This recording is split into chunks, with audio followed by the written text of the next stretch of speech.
많은 대학생들이 등록금 마련을 위해 또는 생활비를 벌기 위해 아르바이트를 합니다. 네브라스카 대학교에 재학 중인 19살의 제시카 오그레디도 용돈을 벌기 위해 레스토랑에서 웨이트레스로 일했습니다. 그녀는 아이들을 좋아했고 선생님이 되고 싶었습니다. 어느 저녁 친구들과 모여 피자를 먹으면서 곧 다가오는 여름방학에 무엇을 할 계획인지에 대해 서로 얘기를 나누고 있었습니다. 즐겁게 시간을 보내고 있던 중 그녀는 전화기에 온 문자를 확인했습니다. 그리고 제시카는 크리스를 만나러 가야 한다며 자리에서 일어났습니다. 샤워를 하고 외출 준비를 끝낸 제시카는 크리스를 만나러 나갔습니다. 밤 11시에 크리스를 만나러 나간 그녀는 안타깝게도 다시 돌아오지 못했습니다.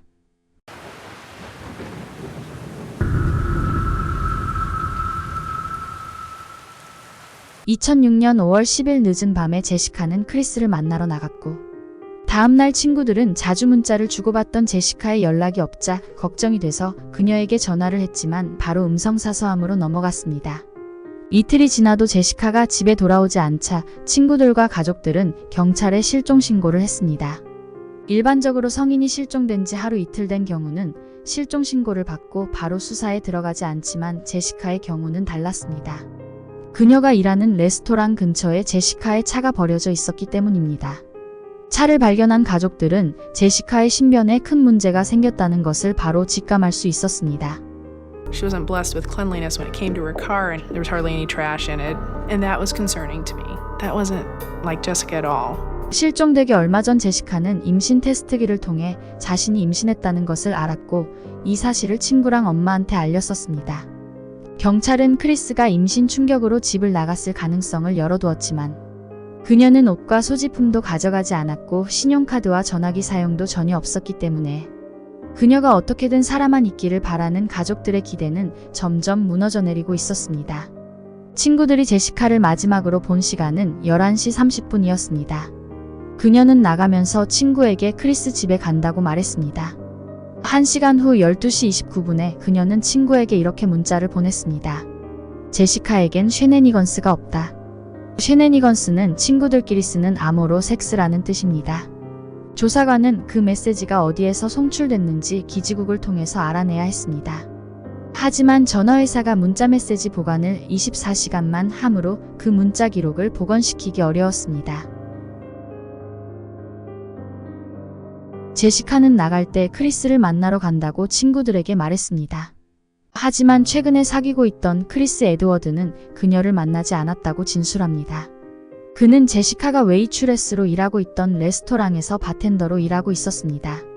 그들은 같이 일하면서 친해졌으며 제시카는 그를 사랑하게 되었고 자연스럽게 잠자리를 하는 사이가 되었습니다. 수사관은 크리스 에드워드에게 제시카가 마지막으로 목격된 5월 10일에 어디에 있었냐고 물었고 그는 그날 친구들하고 극장에 갔었다며 극장표를 증거로 내밀었습니다. 수사관은 극장 입구에 설치되어 있는 CCTV에서 그가 영화가 끝나자 나오는 모습을 확인할 수 있었습니다. 그리고 크리스 에드워드는 제시카가 자기를 만나러 오는지도 몰랐다고 말했습니다. 우연의 일치로 제시카는 같은 이름을 가진 크리스 라이언이라는 남자와 몇 달 전에 데이트를 했었습니다.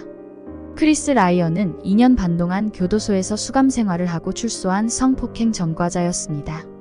경찰은 그의 범행 기록을 보고 그를 유력한 용의자로 보았지만 크리스 라이언은 확실한 알리바이도 있었으며 최근 몇 달 동안 제시카랑 주고받은 문자나 전화를 한 기록이 없었습니다.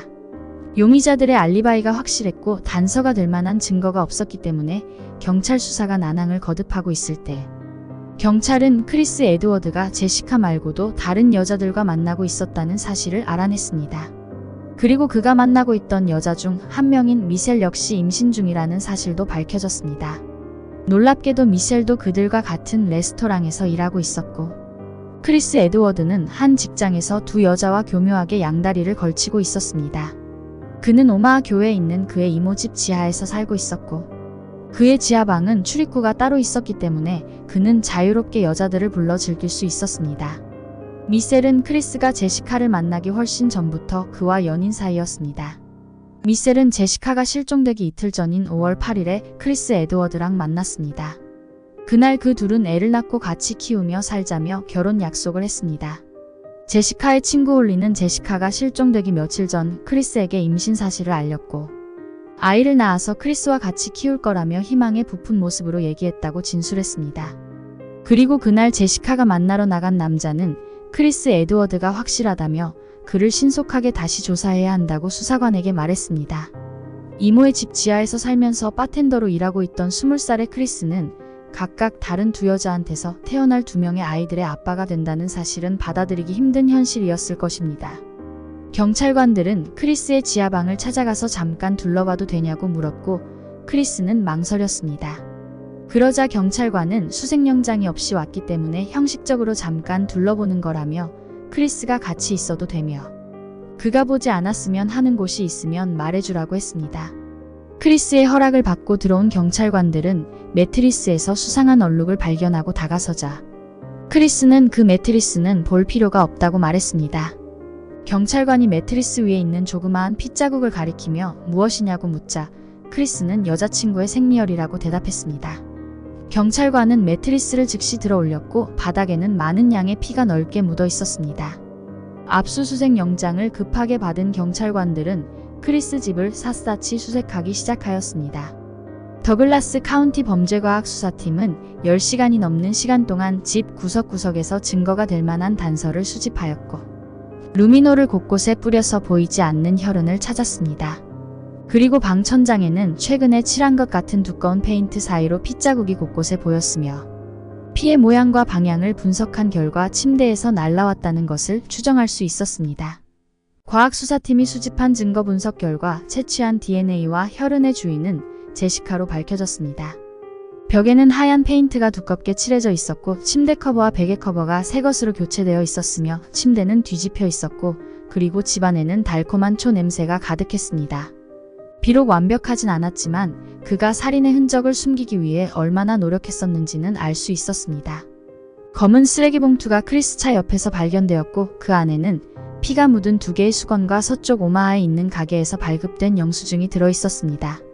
가게의 CCTV 분석 결과 5월 11일 7시 30분 크리스가 그 가게에서 페인트와 하얀 신발을 닦는 액체 등을 구입한 사실을 확인했습니다. 네브라스카주는 희생자의 몸을 찾기 전에는 살인죄를 적용할 수 없습니다. 크리스는 아버지 그리고 변호사와 함께 경찰서로 자진출두해서 조사를 받았습니다. 한편 수사관들은 왜소한 크리스가 어떻게 죽은 시체를 들어서 바닥에 끌거나 벽에 부딪힌 흔적도 없이 좁고 경사진 계단을 지나 지하방에서 나올 수 있었는지 이해할 수 없었습니다. 누군가 그를 도운 사람이 있을 거라고 생각하게 되었습니다.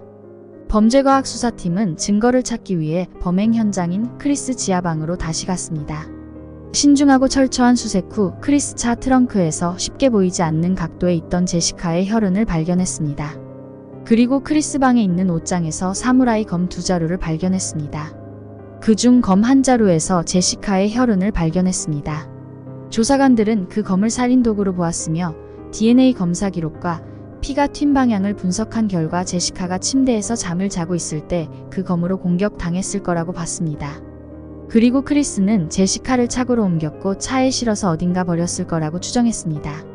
하지만 이상하게 그의 차 트렁크에는 눈에 보이지 않을 정도의 소량의 혈흔만 발견되었으며 범행 흔적을 지우기 위해 깨끗하게 소독을 한 흔적도 없었습니다. 크리스는 제시카 살인 혐의로 기소되었고 법정은 만약 크리스가 제시카 시체가 어디 있는지 알려준다면 파격적으로 감형해주겠다고 제안했습니다. 만약 그가 알려준다면 20년형을 받을 것이며 그가 30살이 되기 전에 가석방 자격이 주어질 것이라고 했지만 크리스는 제안을 거절했습니다. 크리스 아버지와 변호사는 시체가 발견되지 않는 한 살인죄를 적용할 수 없을 거라고 생각하고 있었습니다. She is not alive, that her remains are held hostage. And that doesn't seem fair to us. 2007년 3월에 재판이 열렸고 여자친구 미셸은 딸을 출산했습니다. 크리스 위층에 살고 있던 이모와 이종사촌은 5월 10일 제시카 실종 당일에 지하방에서 아무 소리도 듣지 못했다며 증언했습니다. 크리스 변호인은 사무라이 검에 묻어있던 소량의 피를 보고 그것이 살인 도구로 쓰였다고 단정하는 건 무리가 있으며 만약 그게 사실이라면 진작에 버렸겠지 몇 주 동안 옷장에 보관을 했겠냐며 반박하였습니다. 그리고 트렁크에 피를 많이 묻히지 않고 옮길 수 있는 방법은 없다고 주장하였습니다. 재판은 11시간이 진행되었고 크리스는 2급 살인 죄로 80년 후 가석방이 가능한 종신형을 선고받았습니다. 이 판결은 네브라스카주에서 시체가 없는데도 불구하고 살인죄로 인정한 최초의 판결로 기록에 남았습니다. 한편 제시카가 실종된 지 1년이 지났지만 여전히 경찰들은 그녀의 시체를 찾고 있었고, 제시카의 시체를 처리할 때 아버지의 도움을 받았을 거라고 생각했던 경찰은 심지어 크리스 부모 집 뒷뜰을 파보기도 하였지만 아무것도 찾을 수가 없었습니다. 몇 년 후 크리스는 긴 머리와 타투를 하고 많이 바뀐 모습으로 항소 재판을 하러 나타났습니다. 하지만 그는 계속 결백을 주장했고 안타깝게도 아직까지 제시카의 시체는 발견되지 않고 있습니다. 영상 제작에 힘을 보태주실 분들은 구독, 좋아요, 알림 설정 잊지 마세요.